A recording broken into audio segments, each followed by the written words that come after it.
കുപ്പികൾ ഇനി ഇതുപോലെ കഴുകിയാൽ ഉള്ളിലുണ്ടായിരുന്ന അഴുക്കുകളെല്ലാം അലിഞ്ഞു പുറത്തേക്ക് വരും. അപ്പോൾ വളരെ സിമ്പിളായിട്ട് നമുക്കിത് ക്ലീൻ ചെയ്യാൻ പറ്റും. അതെങ്ങനെയാണെന്നല്ലേ, എൻ്റെ ഇരിക്കുന്ന ഈ നാരങ്ങയും ഈ ഉപ്പുകല്ലും അരിയും മതി. ഇപ്പോൾ തന്നെ നിങ്ങൾക്ക് ഈ കുപ്പിയിൽ നോക്കുമ്പോൾ തന്നെ മനസ്സിലാവും, ഈ ഫ്ലാസ്കിനകത്തായാലും കറയുണ്ട്, അഴുക്കുകളൊക്കെ പറ്റിയിരിപ്പുണ്ട്.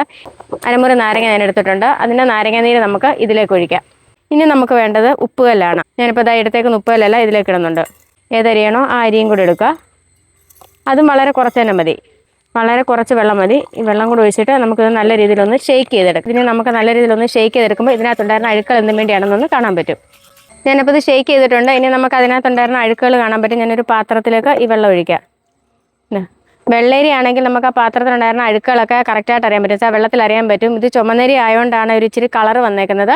ഇനി കുപ്പിയിലേക്ക് നോക്കിയാൽ നിങ്ങൾക്ക് മനസ്സിലാവും, അതിനകത്തുണ്ടായിരുന്ന അഴുക്കുകളെല്ലാം പോയിട്ടുണ്ട്. അതുപോലെ തന്നെ ആ വഴുവഴുക്കലായാലും അതെല്ലാം ഇതിൽ നിന്ന് മാറിക്കിട്ടും.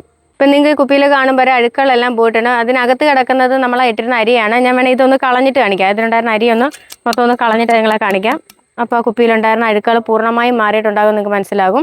അതുപോലെ തന്നെ അതിനകത്തുണ്ടായിരുന്ന വഴുവഴുക്കലായാലും എല്ലാം മാറിക്കിട്ടും. അതുപോലെ തന്നെ ഇതിന് ഇങ്ങനെയുള്ള ഫ്ലാസ്കുകൾക്ക് വളരെ സ്മെല്ല് കൂടുതലായിരിക്കും. എന്ന് വെച്ചാൽ വെള്ളമൊക്കെ വെച്ച് കഴിഞ്ഞാൽ, അല്ലെങ്കിൽ ചായ ഇങ്ങനെയൊക്കെയുള്ള സാധനങ്ങൾ വെച്ച് കഴിഞ്ഞാൽ, ചായ എടുക്കുന്ന ഫ്ലാസ്ക്കാണ് നാരങ്ങ ഉപയോഗിക്കരുത്. ഇനി അതല്ല, ചില പ്ലാസ്റ്റിക്കുകൾ ഉപയോഗിക്കാൻ പറ്റുന്നുണ്ട്. അങ്ങനത്തേതായാലും ഞാൻ ഈ പറഞ്ഞ പോലെ ഒന്ന് ഷെയ്ക്ക് ചെയ്താൽ മതി, അതിനകത്തുണ്ടായിരുന്ന അഴുക്കുകളെല്ലാം പോയി കിട്ടും. അപ്പോൾ എല്ലാവരും ഇതൊന്ന് ചെയ്ത് നോക്കണം. എല്ലാവർക്കും ഇത് ഉപകാരപ്പെടും. ഉപകാരപ്രദമായ മറ്റൊരു വീഡിയോ ആയിട്ട് വീണ്ടും കാണാം.